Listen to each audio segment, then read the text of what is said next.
हाँ भाई नमस्कार। Good morning. कैसे हो आप सब लोग? बढ़िया। तो सबसे पहले तो आप सभी लोगों का स्वागत है कलाम एकेडमी में। और एलडीसी के लिए नोटिफिकेशन आ ही चुका है, आपको देख लिया होगा आपने। बताने की जरूरत है क्या? सबका सीटी क्लियर है? कितने लोगों का? ठीक है। तो पहली चीज़ तो अगर हम बात करते हैं कि एलडीसी वाला जो अभी नोटिस आया है, नोटिफिकेशन आया है, उसमें उन्होंने साफ साफ मेंशन किया है कि इस वाली भर्ती के अंदर सीईटी जो 2022 का पेपर था उसमें जो 10 गुना या 15 गुना पास किए थे, तो 15 गुना जो लोग पास हुए थे वही एलिजिबल है। और इसका जो सिलेबस है उसके बारे में थोड़ा डिटेल से बात करेंगे अपन। क्या कलाम आपको प्रोवाइड करवाएगा, क्या क्या चीज़ें कलाम देगा, वो सब चीज़ देखें। कितने महीने का बैच होगा, कितने घंटे रोज़ क्लास चलेगी, ये सब चीज़ें अपन बात करेंगे। तो सबसे पहले शुरू करें उससे पहले मैं कुछ अपने बारे में बता देता हूँ, कुछ कलाम के बारे में बताता हूँ। भाई वर्तमान में जो कलाम है वो जयपुर, सीकर और दिल्ली 3 जगह कार्यरत है।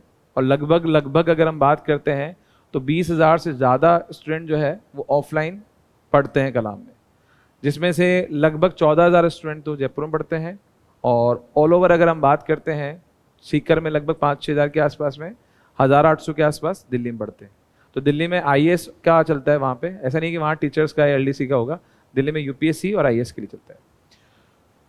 और अगर हम बात करते हैं वर्तमान में कलाम जो है 3 अलग अलग फील्ड में काम करता है। टीचर्स के लिए काम करता है, सेंट्रल गवर्नमेंट की जो जॉब्स होती हैं जिसमें एसएससी, बैंक, रेलवे ये आता है, उसके लिए काम करता है। और साथ में जो है आरएस, आईएएस के लिए भी काम करता है। ठीक है। तो आरपीएससी में सारी वैकेंसी जितनी भी होती हैं लगभग लगभग सारी कलाम चलाता है। ऑफलाइन में जैसे मैंने कहा कि 20,000 स्टूडेंट पढ़ते हैं, तो ऑनलाइन में लगभग जो है 1.5 से 2 लाख स्टूडेंट कलाम से अभी वर्तमान में पढ़ रहे हैं। ठीक है।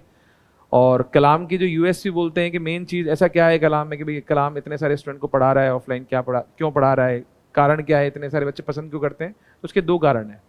पहली चीज़ तो देखो, कलाम जो है वो अब पूरी निष्ठा से और पूरी ईमानदारी से अपने स्टूडेंट्स को पढ़ाता है। इसका सबसे अच्छा उदाहरण ये है कि कलाम में जितने भी टीचर्स आपको क्लास में पढ़ाएंगे, कभी भी कोई क्लास में टीचर जो है वो इररिलेवेंट बात नहीं करेगा, टॉपिक से हट के बात नहीं करेगा। ठीक है। आपके सिलेबस से हट के बात नहीं की जाएगी, कोई क्लास में मजाक नहीं होगा। ठीक है। कोई गाने, शेर व शायरी ऐसा कुछ भी नहीं होगा जैसा नॉर्मली हर जगह होता है। दूसरी बात जो है, कलाम में जितनी भी फैकल्टीज आपको पढ़ाएगी, ऐसा कोई भी टीचर नहीं होगा जिसको कम से कम 10 साल का अनुभव ना हो। हर फैकल्टी को 10 साल का अनुभव होगा, चाहे वो आपका आर्ट एंड कल्चर की फैकल्टी हो, चाहे वो आपकी इंग्लिश की फैकल्टी हो, चाहे वो हिंदी की फैकल्टी हो, चाहे वो रीजनिंग की फैकल्टी हो, चाहे कोई भी फैकल्टी हो, कम से कम 10 साल का अनुभव लेके बैठे हुए। ठीक है। तो ये रहा। और इसके अलावा अगर हम बात करते हैं कंटेंट वाइज चलते हैं, कलाम क्या करता है कि जैसे आपकी जो वैकेंसी होती है उसमें सिलेबस के स्पेसिफिक तैयारी करवाता है, सिलेबस के अकॉर्डिंग तैयारी करवाई जाती है। जैसे अगर हम बात करके चलें, राजस्थान आर्ट एंड कल्चर हो गया। अब राजस्थान आर्ट एंड कल्चर चाहें तो 60 घंटे में पूरा हो सकता है, और चाहो तो 600 घंटे में पूरा नहीं हो, क्योंकि इतना बड़ा सब्जेक्ट है। हर सब्जेक्ट में ऐसे, ज्योग्राफी की बात करें, राजस्थान ज्योग्राफी की बात करें, इंडिया ज्योग्राफी की बात करें, तो ये सब्जेक्ट इतने बड़े हैं कि आप चाहो तो 1000 घंटे पढ़ा सकते हो। लेकिन परीक्षा के हिसाब से इंपॉर्टेंट ये नहीं है कि क्या पढ़ना है, परीक्षा के हिसाब से इंपॉर्टेंट होता है क्या छोड़ना है। सबसे बड़ी चीज़ यही चीज़ समझ में नहीं आती है। जितने भी लोग तैयारी करते हैं उनको ये चीज़ पता नहीं होती है कि छोड़ना क्या है। पढ़ने के लिए तो बहुत सारी किताबें रखी है, टोंक फाटक पे जाओगे, कहीं भी जाओगे, किताबों के ढेर लगे हुए हैं। तो फिर कोचिंग क्यों की जाए? कोचिंग में ऐसा क्या मिलेगा हमें? तो कोचिंग में मिलेगी प्रॉपर गाइडेंस, और साथ में हमें क्या पढ़ना है और साथ में क्या छोड़ना है। जैसे अगर हम बात करते हैं, गणित की बात करते हैं, गणित में अगर आपने देखा होगा एलडीसी में सबसे बड़ा पोर्शन जो है वो गणित का, हिंदी का और इंग्लिश का है। भाई आपके कितने पेपर होंगे गणित इसमें? एलडीसी में 2 पेपर होंगे। फेज 1 में 2 पेपर होंगे, फेज 2 तो आपका टाइपिंग टेस्ट वगैरह है ही सही। तो फेज 1 में अगर हम बात करते हैं, 2 जो पेपर होंगे उनमें से पहला पेपर होगा सामान्य ज्ञान, सामान्य विज्ञान और गणित। ठीक है। कितने क्वेश्चन आएंगे इसमें? 150 क्वेश्चन। ठीक है। कितने नंबर के? 100 नंबर के। वहीं पे पेपर 2 जो होगा, पेपर 2 में क्या क्या आएंगे आपके पास में? हिंदी और इंग्लिश। वहां पे भी क्वेश्चन कितने आएंगे? 150 क्वेश्चन, 75 क्वेश्चन इंग्लिश के, 75 हिंदी के, वहां भी 100 क्वेश्चन का। तो अगर आप देखोगे तो आपको पता लगेगा कि वेटेज जो है वो 3 सब्जेक्ट का सबसे ज्यादा है। अगर हम बात करते हैं हिंदी की, इंग्लिश का तो पूरा एक पेपर है तो उनका तो वेटेज है ही सही, साथ में गणित का वेटेज भी ज्यादा है। कारण क्या है कि गणित का सिलेबस में आपको कुछ भी नहीं छोड़ा है, सब कुछ दे दिया है। अंक गणित पूरी आ गई है। एडवांस मैथ्स में अगर हम बात करते हैं त्रिकोणमिति आ गई है, ज्यामिति आ गई है, क्षेत्रफल आयतन आ गया है आपके पास में, और बीजगणित के कुछ टॉपिक्स आ गए हैं आपके पास में। तो पूरी एडवांस मैथ्स आ गई है, पूरी अंकगणित आ गई है, और साथ में एक नई चीज जो हमेशा एलडीसी में ही पूछी जाती है राजस्थान में, वैदिक गणित। वैदिक गणित जो है एलडीसी के अलावा किसी एग्जाम में नहीं पूछी जाती है आरपीसी में, ठीक है। तो कुल मिला के जो है 3 पार्ट है गणित के, काफी बड़े पार्ट है, ठीक है। तो ऐसा नहीं है कि भाई आराम से करेंगे तो हो जाएगा, थोड़ा टाइम लगेगा। हाँ, अब बात करते हैं फैकल्टी पैनल की। ये तो हुआ आपका कि भाई सिलेबस के बारे में हो गया। तो मैं वर्ड टू वर्ड चलता रहता हूँ, ज़्यादा बेटर रहेगा कि भाई आपको भी समझ में आएगा अच्छे से। तो पहली बात करते हैं पेपर की। तो आपका जो पेपर होता है एलडीसी वाला 2 फेज में होता है, फेज 1 और फेज 2 में। तो फेज 2 वाला तो आपको पता है कि भाई आपका टाइपिंग टेस्ट होगा। फेज 1 अपना इंपॉर्टेंट है, इसकी कोचिंग करेंगे अपन। तो फेज 1 में 2 पेपर हैं। पहले पेपर में सामान्य ज्ञान आएगी, यानी कि आपके पास में जीके वाले क्या क्या आएगा सामान्य ज्ञान में, बताओ। सामान्य ज्ञान में क्या क्या आएगा? Geography, art and culture, history और करंट अफेयर्स और इकोनॉमिक्स, और पॉलिटी नहीं है। पॉलिटी में केवल और केवल एक टॉपिक है आपके पास में, पंचायती राज, और कुछ नहीं है, ठीक है। तो आपका मेन जो अगर हम बात करते हैं सामान्य ज्ञान में, ज्योग्राफी आपके पास में, हिस्ट्री, आर्ट एंड कल्चर है, और साथ में आपके पास में इकोनॉमिक्स है और समसामयिकी है, करंट अफेयर्स वाला पोर्शन, ठीक है। दूसरा बात करते हैं दैनिक विज्ञान। दैनिक विज्ञान में क्या क्या आएगा? तीनों सब्जेक्ट आएंगे आपके। तीनों सब्जेक्ट कौन कौन से है? फिजिक्स, केमिस्ट्री और बायो, ठीक है। तीनों इससे आएंगे। और रही बात तीसरा पोर्शन है गणित का, ठीक है। तो ये तो रहा सामान्य हिंदी और जनरल अंग्रेजी हो ही गई। 3-3 घंटे का पेपर होगा, 100 क्वेश्चन आएंगे, ठीक है। 100 अंक है, और क्वेश्चन कितने कितने हैं? 150।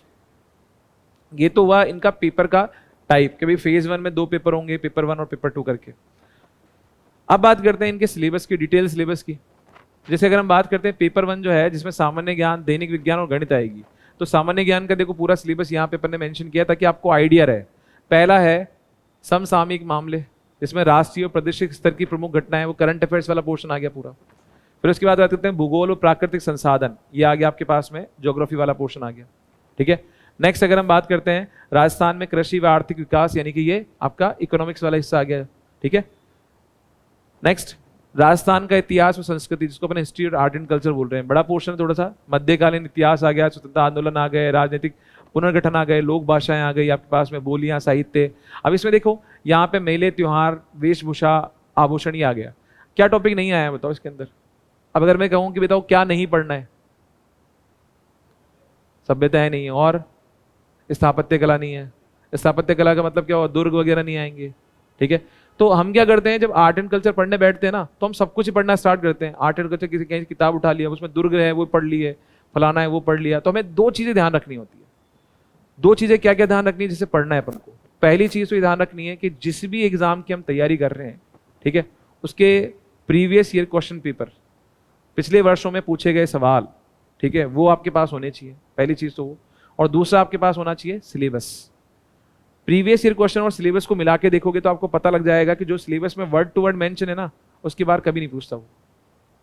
क्योंकि पूछता है तो फिर क्या होता है, लोग कोड चले जाते हैं, आउट ऑफ द सिलेबस आ गया, तो ये तो मेंशन नहीं था, ठीक है। तो यहाँ पे वर्ड टू वर्ड चीजों पे ध्यान दें। जैसे अगर हम बात करते हैं संत हुए, कवि हुए, योद्धा, लोक देवता हुए, ये अपने आप में बड़े बड़े टॉपिक्स हैं, रीति रिवाज, वेशभूषा, आभूषण वगैरह, ये सब चीजें, ठीक है। तो ये चीजें आप डिटेल से पढ़ो, क्योंकि सवाल भी अगर प्रीवियस ईयर में उठा के देखोगे, जो भी फैकल्टी आपको पढ़ाएगी ना आर्ट एंड कल्चर में, वो ये बताएगी भी सही कि पिछले साल लास्ट भर्ती में एलडीसी में ये पूछा गया था, देखो यहाँ से, ठीक है।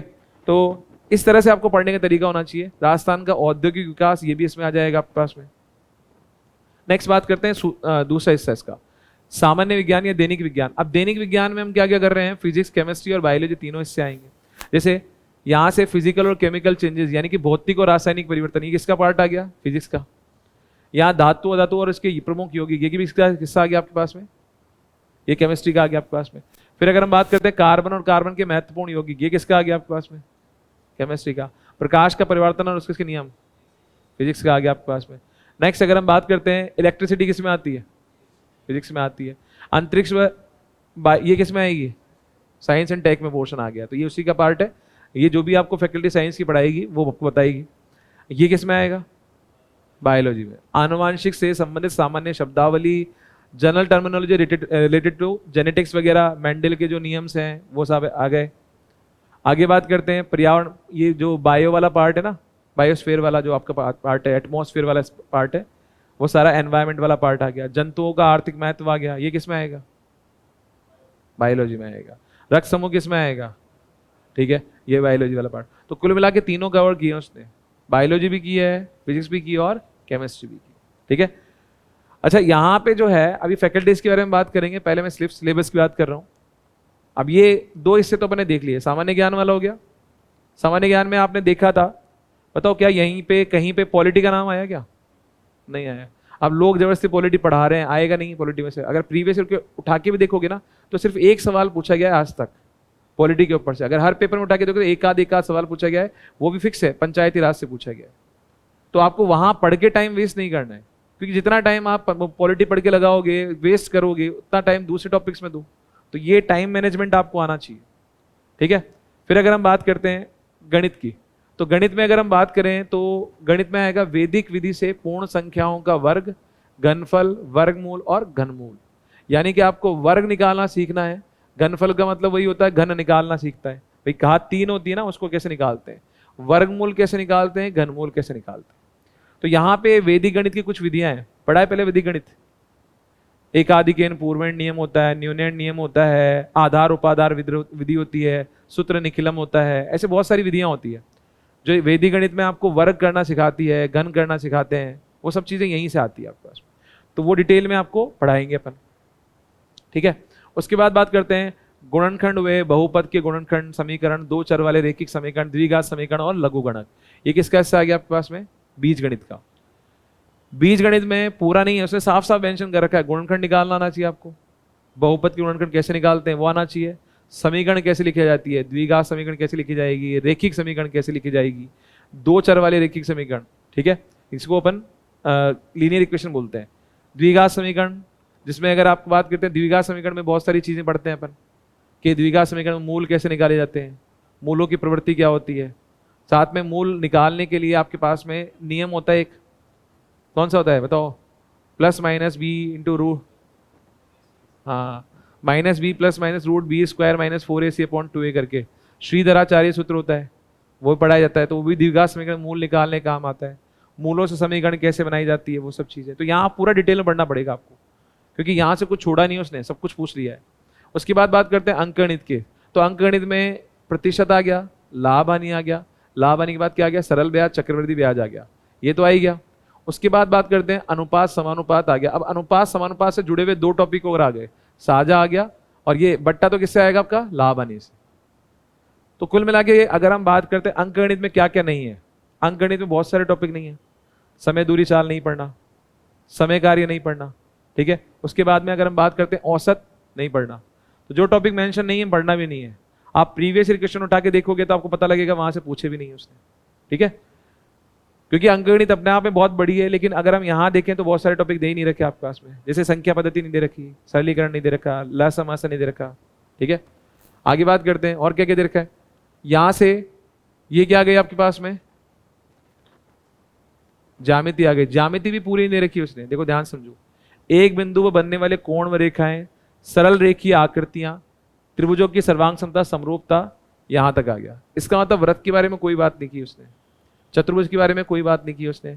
तो हमें क्या पढ़ना है, रेखा, कोण और त्रिभुज, ठीक है। उसके बाद बात करते हैं, यहाँ पे आ गया ये अलग अलग टॉपिक, ये गणित नहीं है, ये ज्योमेट्री नहीं है। ज्योमेट्री का एक हिस्सा होता है निर्देशांक ज्यामिति, कोऑर्डिनेट ज्योमेट्री बोलते हैं, बहुत सिंपल सा होता है, 10-15 फॉर्मूले होते हैं, वो याद रखने होते हैं। 10-15 भी नहीं है आपके पास में, तो दो बिंदुओं के मध्य दूरी निकालने का सूत्र होता है एक, दो बिंदुओं के मध्य दूरी का आंतरिक और बाह्य विभाजन, एक सूत्र यहाँ पे, एक सूत्र, दो सूत्र यहाँ पे, तो कुल मिला के 5-6 सूत्र है इसके अंदर, और कुछ नहीं है, और बहुत आसान सा टॉपिक है। समतल आकृतियों का क्षेत्रफल, इसमें आ गया आपका क्षेत्रफल आयतन वाला हिस्सा। अब ये देखना है कि समतल आकृतियों के क्षेत्रफल में वृत्त की परिधि और वृत्त का क्षेत्रफल आ गया। तो वृत्त की परिधि और क्षेत्रफल, देखो सर आपने तो कहा था वृत्त आया ही नहीं यहाँ, तो अरे वो वाला वृत्त और ये वाला वृत्त में फर्क है। वहां पे वृत्त में ज्यामिति की बात हो रही थी, तो वहां पे हम बात करते जीवा, स्पर्श रेखा, उनके मध्य की दूरी निकालना, ये सब चीजें। यहाँ पे सिर्फ किसकी बात कर रहा है, वो परिधि और क्षेत्रफल। तो ये क्षेत्रफल वाला हिस्सा अलग होता है, ज्यामिति वाला हिस्सा अलग होता है। उसके बाद बात करते हैं घन, घनाभ, गोला, शंकु, बेलन, ये किस में आ जाते हैं, 3D में। भाई क्षेत्रफल आयतन वाली जो होती है ना, क्षेत्रफल जिसको बोलते हैं क्षेत्रमिति, क्षेत्रमिति के दो हिस्से होते हैं, एक 2D और एक 3D। 2D जिसमें 2 दिशाएं होती है, 3D जिसमें 3 दिशाएं होती है। तो घन, घनाभ, बेलन, गोला, शंकु, इसमें कितनी दिशाएं होती है, 3। तो ये तो 3D वाला हिस्सा हो गया और ये 2D वाला हिस्सा हो गया, कोण व उनके माप, न्यून कोणों के त्रिकोणमितीय अनुपात, त्रिकोणमितीय सरसमीकाएं, ऊंचाई दूरी की सामान्य समस्याएं। तो ये किस में आ गया? त्रिकोणमिति में। तो त्रिकोणमिति में भी हम बात करेंगे, उसने साफ साफ बोल रखा है पूरी त्रिकोणमिति आ गई यहाँ पे, क्योंकि न्यून कोणों के त्रिकोणमितीय अनुपात, साइन टेन कोट सब ये सब आता है। तो इसका मतलब यहाँ जब उसने ये मेंशन कर दिया ना तो पूरा त्रिकोणमिति आ गया। और त्रिकोणमिति का एक हिस्सा होता है ऊंचाई दूरी, वो भी डाल दिया उसने, हाइट एंड डिस्टेंस। ये भी बहुत सिंपल सा टॉपिक है, ठीक है। तो ये त्रिकोणमिति, और लास्ट में आ गया आपके पास में स्टेट्स वाला पोर्शन, सांख्यिकी वाला पोर्शन। अब सांख्यिकी क्या पढ़ते हैं? आंकड़ों का चित्र द्वारा निरूपण, यानी कि अगर हम ग्राफ पढ़ते हैं ना, जैसे बार ग्राफ दे दिया, लाइन ग्राफ दे दिया, टेबल वाला ग्राफ दे दिया, तो जितने भी आपके ग्राफ वाले होते हैं आंकड़े वो यहाँ से सॉल्व किए जाते हैं। केंद्रीय प्रवृत्ति के माप, जैसे माध्य, माध्यिका, बहुलक, ये आ गया केंद्रीय प्रवृत्ति के माप। उसके बाद माध्य विचलन क्या होता है वो पढ़ेंगे। जन्म मृत्यु सांख्यिकी, इसका भी एक क्वेश्चन पूछा जाता है, और सूचकांक। तो ये सब मिला के अगर हम बात करते हैं तो अच्छा सिलेबस है गणित का, ठीक है। अगला बात करते हैं, तो इस वाले पेपर की बात करते हैं कि ऑब्जेक्टिव टाइप का क्वेश्चन पेपर होगा। मैक्सिमम कितने नंबर का है? 100 नंबर का। क्वेश्चन कितने आएंगे और टाइम कितना मिलेगा? हर क्वेश्चन बराबर नंबर का होगा, ठीक है। अच्छा बताओ, 150 क्वेश्चन को अगर 100 नंबर में डिवाइड करोगे तो हर क्वेश्चन कितने नंबर का होगा? 0.66 का, यानी कि 2/3 नंबर का, ठीक है। और उसका 1/3 नेगेटिव मार्किंग है। बताओ, अगर मान लो एक सही नंबर करने पर 2/3 नंबर मिलेंगे, 2/3 मिलेंगे, 0.66 नंबर मिलेंगे, तो अगर आपने गलत कर दिया तो कितना नुकसान होगा? अच्छा बताइए, सही करने पर 0.66 नंबर का फायदा है, गलत करने में कितना नुकसान है? 0.88 का। अरे 0.66 तो मिलेंगे ही नहीं, जो गलत कर दिया उसके 0.66 गए ना, और साथ में 0.66 के एवरेज में 0.22 और गए, तो नुकसान कितने का हुआ? 0.88 का। ऐसे मत देखो कि 0.22 का नुकसान होगा, अरे जो नहीं किया उसके नंबर नहीं मिले और गलत और कर दिया तो 0.88 का नुकसान होगा। तो इसलिए ज्यादा करने में फायदा नहीं है, कम करो पर सही करो। एक्यूरेसी मायने रखती है इस एग्जाम में। अगर आप एक्यूरेसी से करके आओगे, भले ही आप जो है 150 में से अगर हम पूरे क्वेश्चन करने की कभी सोचना ही नहीं है, आपको कोशिश करनी है कि 80% से 75-80% ढंग से हो जाए हमारे, बिना किसी गलती के सारे सही हो जाए बस, ठीक है। तुक्के नहीं मारने। अगला, अब देखो पेपर 1 तो हो ही गया, जिसमें मैंने सामान्य ज्ञान, सामान्य विज्ञान और गणित के बारे में बात की। अब बात करते हैं पेपर 2 की। तो पेपर 2 में 2 सब्जेक्ट है आपके, हिंदी और इंग्लिश। हिंदी में अगर हम बात करते हैं, संधि, संधि विच्छेद हो गया, मतलब हिंदी का भी पूरा सिलेबस है आपका। उपसर्ग, प्रत्यय, पर्यायवाची शब्द, विपरीतार्थक शब्द, अनेकार्थक शब्द, शब्द युग्म वगैरह सारा आ गया। नेक्स्ट अगर हम बात करते हैं, देखो संज्ञा शब्दों से विशेषण बनाना आ गया, शब्द शुद्धि आ गया, वाक्य शुद्धि आ गया, वाच्य आ गए, क्रिया आ गया, वाक्यांश के लिए एक सार्थक शब्द हो गया, मुहावरे, लोकोक्ति आ गई, अंग्रेजी के पारिभाषिक शब्दों के समानार्थक हिंदी शब्द जो करंट में ट्रेंड में है, इंग्लिश के वर्डिंग्स, उनका हिंदी में क्या कहा जाता है, कई बार ये पूछ लिया जाता है। सरल संयुक्त मिश्र अंग्रेजी वाक्यों का हिंदी में रूपांतरण, यानी कि ट्रांसफॉर्मेशन किसमें? हिंदी का किसमें? इंग्लिश में, या इंग्लिश का हिंदी में। और कार्यालयी पत्रों से संबंधित ज्ञान, वो सब आपको हिंदी के टीचर बता देंगे। नेक्स्ट, इंग्लिश में पूरा सिलेबस है आपका। देखो पूरी तो ग्रामर आ गई, टेंस आ गए, वॉइस आ गया, नरेशन आ गया, यानी कि अगर बात करें एक्टिव पैसिव डायरेक्ट इनडायरेक्ट आ गए, ट्रांसफॉर्मेशन ऑफ सेंटेंस, यानी कि असर्टिव को नेगेटिव में कैसे कन्वर्ट करते हैं, प्रश्नवाचक चिन्ह यानी कि इंटरोगेटिव कैसे होता है, एक्सक्लेमेटरी कैसे बनाया जाता है, या इसका उल्टा कैसे पूछा जाएगा। भाई अगर हम टाइप्स ऑफ सेंटेंस की बात करते हैं तो यही तो होते हैं, असर्टिव हो जाएगा, नेगेटिव हो जाएगा, इंटरोगेटिव हो गया, एक्सक्लेमेटरी हो गया, ऑप्टेटिव हो गया। तो इनका एक दूसरे में कन्वर्जन कैसे किया जाता है वो बताया जाता है। यूज ऑफ आर्टिकल्स, आर्टिकल्स और डिटरमिनर्स के होते हैं, ए एन दी का प्रयोग कैसे होगा, किस तरह से कहाँ कहाँ करना होगा, वो चीज़ ध्यान रखनी है। प्रीपोजिशन का प्रयोग, प्रीपोजिशन क्या क्या होती है, ऑफ, टू, अपॉन, अंडर, ये सब चीज़ों का यूज प्रयोग बताया जाएगा, इन, आउट, ठीक है, अपॉन वाला।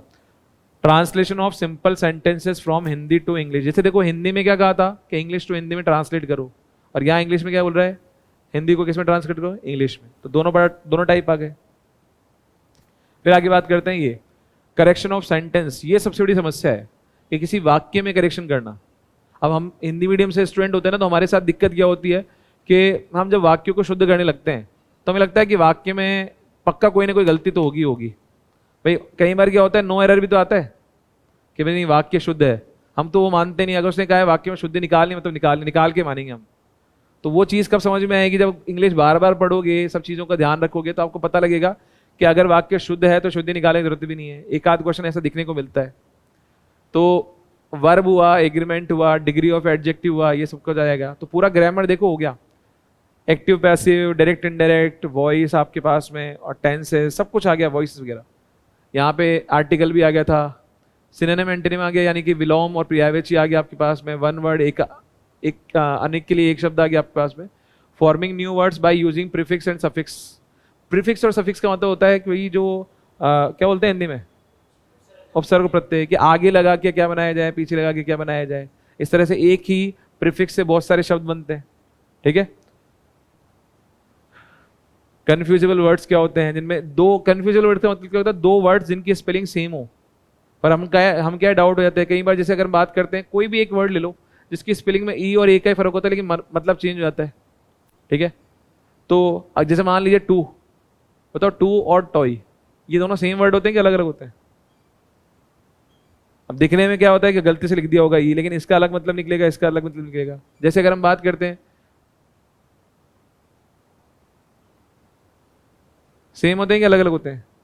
अलग अलग होते हैं। तो ये कंफ्यूजिंग वर्ड्स कहलाते हैं। दिखने में एक जैसे लगेंगे, दोनों के मतलब अलग अलग निकलेंगे। तो फिर पूछेगा बताओ, चार स्पेलिंग दे देगा ऐसी, ठीक है, और पूछेगा इनमें से कौन सी स्पेलिंग सही है, ठीक है। तो आपको पता होना चाहिए यहाँ पे स्पेलिंग्स, यानी कि वोकेब वाला पार्ट अच्छा होगा, comprehension of given passage, knowledge of writing letters, official, Demi official, semi official वगैरह जो भी आ गया आपके पास में, ये होगा।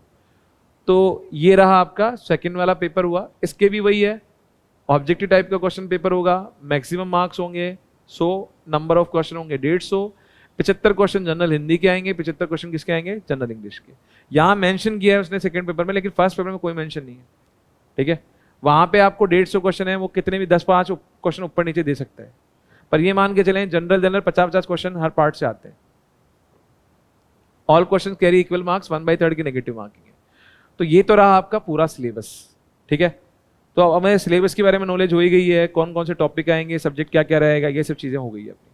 अब बढ़ते हैं आगे।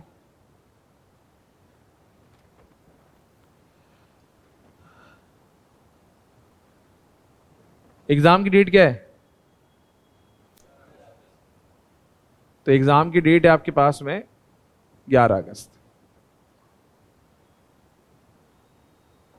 और अभी क्या चल रहा है? फरवरी, ठीक है। तो कुल मिला के हमारे पास में लगभग जो है 4.5 से 5 महीने का टाइम है। कहने को तो 6 महीने है, लेकिन 6 महीने है नहीं है, अपन ये मान के चले 4.5-5 महीने का टाइम है। तो 4.5-5 महीने में लगभग 4.5 से 5 महीने, तो कलाम जो है आपके लिए 4.5 से 5 महीने में पूरा कोर्स करवाएगा कंप्लीट। इसके लिए हम बात करते हैं, रोजाना जो है वो 4 से 6 घंटे क्लास लगेगी आपकी, ठीक है।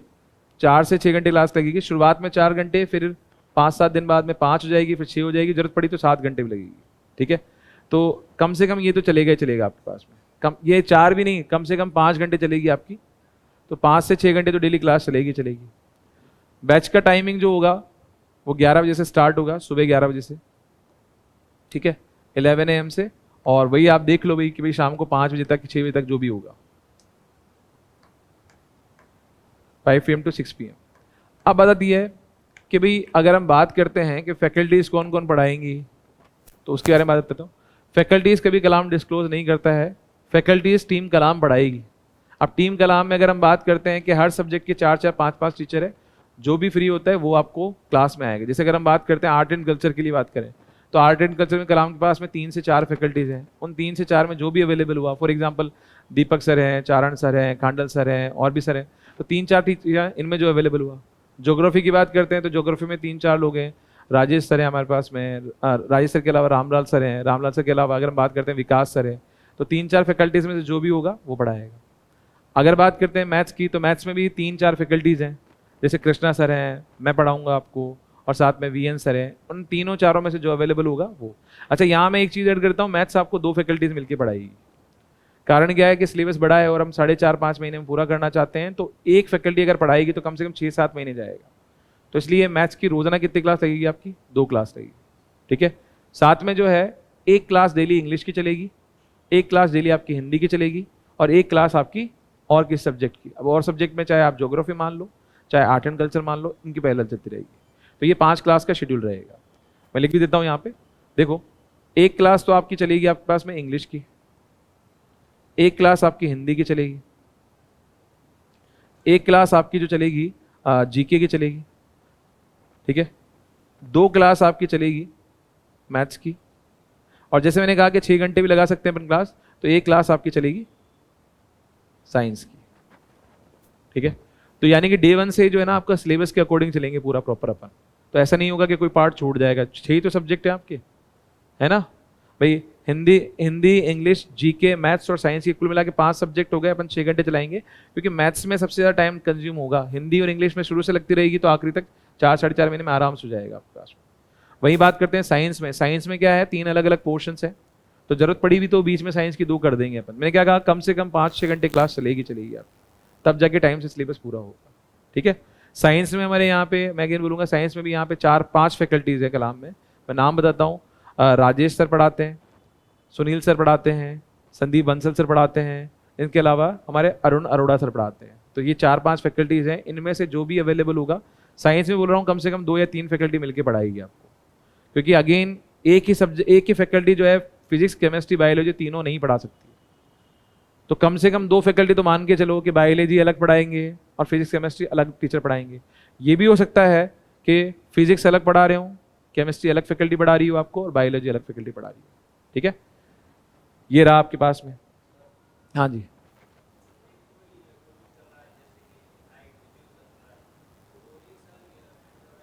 हाँ वही तो बोला ना मैंने कि आप टॉपिक की बात कर रहे हो, मैं सब्जेक्ट की बात कर रहा हूँ। साइंस में मैं 3 की बात कर रहा हूँ ना। जैसे लाइट वाला टॉपिक फिजिक्स में आएगा ना, तो फिजिक्स वाली फैकल्टी पढ़ाएगी पूरा, ठीक है। फिजिक्स पूरा एक सब्जेक्ट एक फैकल्टी पढ़ाएगी, केमिस्ट्री पूरा एक सब्जेक्ट एक ही फैकल्टी पढ़ाएगी, और बायोलॉजी पूरा एक सब्जेक्ट एक अलग फैकल्टी पढ़ाएगी। बस यहाँ ये हो सकता है कि मान लीजिए अगर 2 फैकल्टी मिलकर पढ़ा रही हैं, तो फिजिक्स केमिस्ट्री एक फैकल्टी पढ़ा रही है, बायोलॉजी तो अलग ही फैकल्टी पढ़ाएगी आप, ठीक है। कोशिश करेंगे कि तीनों अलग अलग ही पढ़ाएं, ठीक है। तो ये रहा। और मैथ्स में मैंने कहा ही सही कि मैथ्स में 2 फैकल्टीज तो कम से कम पढ़ाएगी आपको। शुरू से 2 क्लास चलेगी, एक तो अंकगणित की क्लास स्टार्ट हो जाएगी, और एक आपकी एडवांस मैथ्स की। तो एडवांस मैथ्स में जैसे मान लीजिए न्यून कोण रेखाओं से स्टार्ट कर दिया अपने, तो पहले ज्यामिति हो गया। क्योंकि अगर आप वेटेज देखोगे ना, तो आपको पता लगेगा कि जितना आपका वेटेज अंकगणित है ना, उससे ज्यादा एडवांस मैथ्स का है ना भाई। अगर आप देखोगे तो आपको पता लगेगा कि भाई एडवांस मैथ्स का पोर्शन ज्यादा है। देखो, ये अंकगणित, ये एडवांस मैथ्स का आ गया जिसको बीज गणित बोलते हैं। ये आपका एडवांस मैथ्स का आ गया जिसको ज्यामिति बोल रहे हैं और कोऑर्डिनेट ज्योमेट्री बोल रहे हैं। ये आपका आपके पास में एडवांस मैथ्स का आ गया क्षेत्रफल आयतन वाला। और ये आपके पास में कोण रेखा व उनके माप, न्यून कोण, त्रिकोणमितीय अनुपात। तो कुल मिला के अगर हम बात करें 7 में से 4 टॉपिक तो एडवांस मैथ्स की हैं। तो इसलिए एडवांस मैथ्स अलग फैकल्टी पढ़ाएगी आपको, अंकगणित अलग फैकल्टी पढ़ाएगी, ठीक है। अब बात करते हैं, ये तो हो गया आपके पास में, तो फैकल्टीज बारे में बता ही दिया मैंने आपको, जो भी अवेलेबल होगा। हाँ, इसकी मैं जिम्मेदारी लेता हूँ कलाम की तरफ से कि भाई आपको जो भी फैकल्टी पढ़ाएगी उनको कम से कम 10 साल का अनुभव होगा। ऐसा नहीं होगा कि कोई भी मुंह उठा के पढ़ाने आ गया, क्योंकि कलाम में किसी भी फैकल्टी को लिया जाता है तो उनका प्रीवियस बैकग्राउंड देख के कहाँ कहाँ पढ़ाया हुआ है, कोई भी है, तो कलाम की पूरी प्रॉपर एक टीम डिसाइड करती है, ठीक है। आपके बैच में भी कौन लगा, कौन पढ़ाने आएगा, ये भी पूरी टीम बैठ के डिसाइड करती है, ठीक है। तो इस तरह से ये चलता है। अब बात करें इसके आगे। हाँ, तो मेरी तरफ से तो पूरा है। अब आपकी तरफ से कुछ पूछना चाहें तो आप सवाल पूछ सकते हैं, जो भी आपके डाउट्स हो बैच को लेके। फीस क्या रहेगी, ठीक है, लिख देता हूं। एक तो फीस वाला डाउट है, और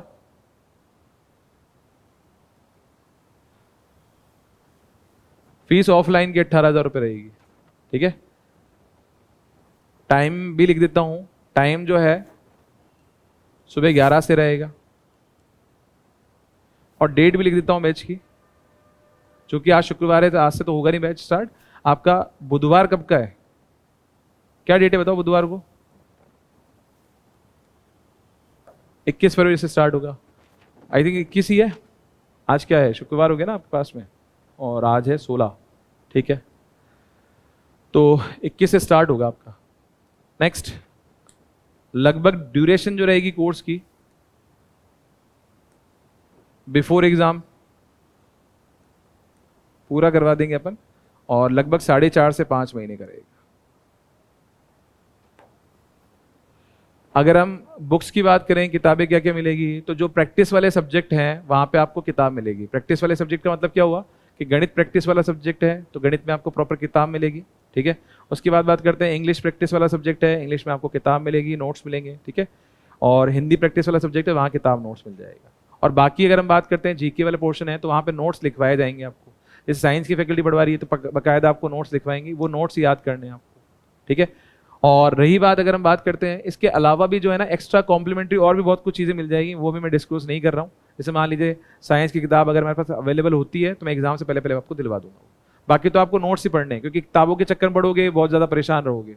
नोट्स में जितनी फैकल्टीज पढ़ाएगी बहुत लिमिटेड जो है आपको लिखवाया जाता है, आपको यही पढ़ना है, बार बार इसी में से आएगा, ठीक है। और कोई सवाल आपके? एक एक करके। हाँ, इंग्लिश में पवन सर पढ़ाएंगे। रिकॉर्डेड होगा ऑनलाइन, यानी कि जो भी आप क्लास में पढ़ रहे हो उसकी रिकॉर्डिंग आपको 2 दिन बाद आपके ऐप पे अवेलेबल होगी, ठीक है। यानी कि अगर कहीं कुछ अटकता भी है तो आप वहाँ से ऐप से देख सकते हो, लेकिन 2 दिन बाद मिलेगी वो आपको। उसके कारण क्या है, यहाँ से रिकॉर्ड होगी, फिर सर्वर पे जाएगी, वहाँ अपलोड होगी, एडिट होगी, तो उसमें टाइम लगता है 1 से 2 दिन का, ठीक है। तो वो आपके पास रहेगा क्लास की रिकॉर्डिंग। और कोई सवाल? टाइमिंग अगर 11 बजे का बोला है तो 11 बजे रहेगा, ठीक है। एक आध घंटा ऊपर नीचे हो सकता है, वही मान के चलो, जैसे मैंने 11 से 5 का बोला तो 11:07 हो सकता है, ठीक है। 11 बजे बोला तो कई बार 11 बजे वाली फैकल्टी अवेलेबल नहीं है तो 12 बजे बुला सकते हैं, इससे ज़्यादा नहीं होगा। ऐसा नहीं कि 11 बजे वाले बैच को उठा के 7 बजे कर दिया, वो नहीं होगा। और कोई सवाल? नहीं, देखो ऐसा, देखो मेरी बात सुनो, पहली पटवारी के बैच में एक चीज मैं आपको बोलता हूँ, एलडीसी का बैच है, सीटी का बैच है। अभी ये जो है ना, ये एलडीसी का बैच है मान के चलो, तो ये वाला बैच हमारे पास में पहला और ये मान के चलो लास्ट है।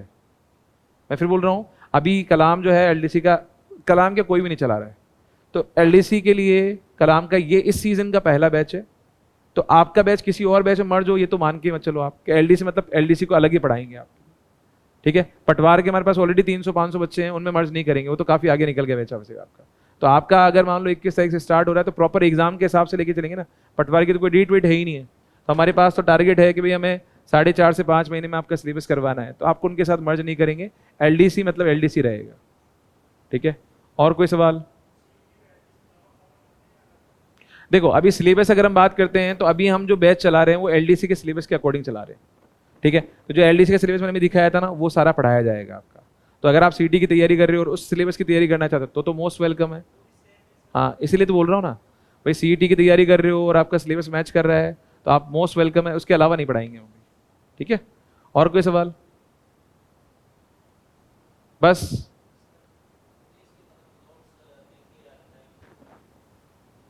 हाँ, इंग्लिश में नोट्स बनवाएंगे सर, यहाँ पे आपको प्रॉपर रूल्स वगैरह समझाएंगे, उनका यूज समझाएंगे, साथ में प्रैक्टिस के लिए क्वेश्चन मिल जाएंगे आपको, ठीक है। इस तरह से रहेगा। हाँ, टेस्ट प्रॉपर जैसे जैसे टॉपिक होते जाएंगे वैसे वैसे टेस्ट होते जाएंगे आपके। अभी तो टॉपिक वाइज टेस्ट होंगे शुरू में, तो जब तक कि आपका कम से कम 25% सिलेबस ना हो जाए। फिर जैसे ही 25% सिलेबस हो जाएगा फिर हम जो है जहाँ तक सिलेबस हो गया वहाँ तक के टेस्ट लेना स्टार्ट करेंगे संडे संडे को, ठीक है। टेस्ट आपके संडे संडे को होंगे, क्लास आपकी सोमवार से शनिवार तक चलेगी, ठीक है। और कोई सवाल? हाँ, फीस एक साथ देनी पड़ेगी। फीस में किससे इंस्टॉलमेंट नहीं है। कलाम की फीस आप चाहे कैसे मान लो, देखो कलाम क्वालिटी टीचर सकता है तो फीस 1000, 2000, 3000 का फर्क कलाम में मिलेगा ही मिलेगा आपको। चाहे आप टीचर्स वाले सेगमेंट की बात कर लो, चाहे पारेस वाले सेगमेंट की, किसी भी सेगमेंट की बात करो, जहाँ आपको ये लगेगा। क्योंकि कारण क्या है कि अगर आपको 10-15 साल अनुभवी टीचर पढ़ाएगा तो ऑब्वियस सी बात है पेमेंट वो भी लेगा। और मैं अगर किसी भी टीचर को लाके खड़ा कर दूं, बोले नहीं ये पढ़ा लेंगे, तो फिर मैं फीस 9000 भी ले लूंगा यहाँ पे। भाई जब मेरे को देने ही नहीं है तो मैं फीस क्यों लूंगा? आई चीज़ समझ में। और कलाम में आज अगर 15,000 बच्चे यहाँ पे जयपुर में पढ़ रहे हैं तो वो इसीलिए पढ़ रहे हैं क्योंकि टीचर सारे अच्छे हैं। आप कभी भी क्लास में किसी से भी रिपोर्ट लेके देखना, कोई भी टीचर, मैं केवल यहाँ की बात नहीं कर रहा, आरपीएससी का कोई भी टीचर है ना, उसके बारे में आपको फीडबैक यही मिलेगा, मतलब पढ़ाते हैं, मतलब पढ़ाते हैं, इसके अलावा कोई बात नहीं होगी क्लास में, ठीक है। और कोई सवाल? बस, ठीक है। और कोई डाउट है तो पूछ लो, कोई भी आपको सवाल हो इससे जुड़ा हुआ या फिर एलडीसी के बैच से जुड़ा हुआ। मेरा नाम जगदीप चौधरी है और मैं कलाम जो चलता है उसका डायरेक्टर में से एक मान के चलो आप मेरे को। कलाम एसएससी वाला और कलाम जो ये आपका पटवार, एलडीसी, सीटी, ये सारा मैं ही देखता हूँ, ठीक है। तो आपके बैच में मैथ्स का कुछ पोर्शन मैं भी पढ़ाऊंगा आपके लिए, जैसे एडवांस मैथ्स वाला कुछ पोर्शन मैं पढ़ाऊंगा। मैं ऑलरेडी 13 बार गवर्नमेंट जॉब में सिलेक्टेड हूँ, एसएससी सीजीएल के थ्रू कई बार इंस्पेक्टर रहा हुआ हूँ, वर्तमान में जो है कलाम के साथ जुड़ा हुआ हूँ। ठीक है। और कोई सवाल आपके? तो आप तो बेफिक्र हो के पढ़ो, कहीं कोई दिक्कत नहीं आएगी, इस बात की जिम्मेदारी मैं लेता हूँ कलाम के बिहाफ पे। आप तो पहले पढ़े हुए हो ना। टाइमिंग सुबह नहीं हो सकता, ये रहेगा 11 बजे का। अभी वो अपनी अपनी सोच का है। देखो ऐसा है कि आपको लगता है कि दिन बर्बाद होगा, मैं बोलता हूँ कि आपके लिए रिवीजन के लिए बढ़िया है। सुबह रिवीजन करके आ सकते हो, सुबह का टाइम सेल्फ स्टडी का होता है, तो कम से कम 4 घंटे खुद पढ़ सकते हो घर पे। दोपहर का टाइम क्या है, आगे गर्मी आएंगी तो नींद निकालोगे तुम दिन में बैठ के, तो कम से कम उस टाइम यहाँ बैठे रहोगे तो पढ़ोगे सही। सुबह का टाइम पढ़ने का मिल जाएगा आपको, शाम का टाइम पढ़ने का मिल जाएगा, दोपहर में जो सोने का टाइम होता है वो पढ़ रहे होगे यहाँ पे आप। तो सबका सोचने का नजरिया अलग अलग है, मेरे हिसाब से तो बेस्ट है, बाकी आपकी सोच है। ठीक है। और कुछ? टाइम चेंज नहीं हो सकता, उसका कारण मैं देखो एक चीज़ तो मैंने ये बताई है, दूसरी चीज़ मैंने ये भी बताता हूँ कि कलाम के पास में बैच बहुत ज़्यादा है और क्लासरूम लिमिटेड है। हमारे पास में हम जैसे पटवार के हमने 2 ही बैच चलाए तो दोनों फुल हो गए, अब आगे बैच नहीं चला रहे हैं। और एलडीसी की अगर हम बात करते हैं तो एलडीसी का भी 1 या ज़्यादा 2 बैच चलाएंगे, क्योंकि हमारे पास क्लासरूम इतने ही अवेलेबल है, टाइम जो स्लॉट है उसी में चला सकते हैं, उसके अलावा टाइम स्लॉट है ही नहीं। आप टाइम टेबल उठा के देखोगे ना कलाम का तो आपको पता गया कि हाँ भाई सारे रूम भरे हुए हैं, सब जगह क्लास चल रही है। बाजार में निकलते हो दिख ही जाता है कि भीड़ है, तो इसलिए क्लासरूम अवेलेबल इसी टाइम पे है आपका। फिर मैं आज बोल दूंगा नहीं नहीं आज तो मेरे को एडमिशन लेने हैं, तो मैं बोल दूंगा 7 बजे आएंगे, फिर मैं 15 दिन बाद बोलूँगा नहीं नहीं नहीं 11 बजे आएंगे, तो वो काम कलाम कभी नहीं करेगा। 11 बजे बोला है मतलब 11 बजे चलेगा आपका बैच। ठीक है। जैसे इन्होंने पूछा था सर टाइम चेंज तो नहीं होगा, तो मैं कहा टाइम चेंज हो ही नहीं सकता, हमारे पास रूम यही अवेलेबल है 11 बजे वाला ही। ठीक है ना, कुछ नहीं हो सकता भाई, वो आप देख के सोच के डिसाइड करो आराम से। एडमिशन सोच समझ के लें, जैसे आप बोल रहे सर सीईटी मान लो नंबर नहीं आता 15 गुना में, फिर क्या होगा? फीस रिफंडेबल नहीं होती है, एक बार आराम से, अब 3 दिन का डेमो होगा, 3 दिन का डेमो लो, क्लास में बैठो देखो, वो आप डिसाइड कर लो, वो फीस रिफंडेबल हो जाएगी। 3 दिन बाद में अगर आप आते हो कि सर मेरा 15 गुना में सिलेक्शन नहीं हुआ, तो फिर इंस्टीट्यूट जिम्मेदार नहीं। ठीक है।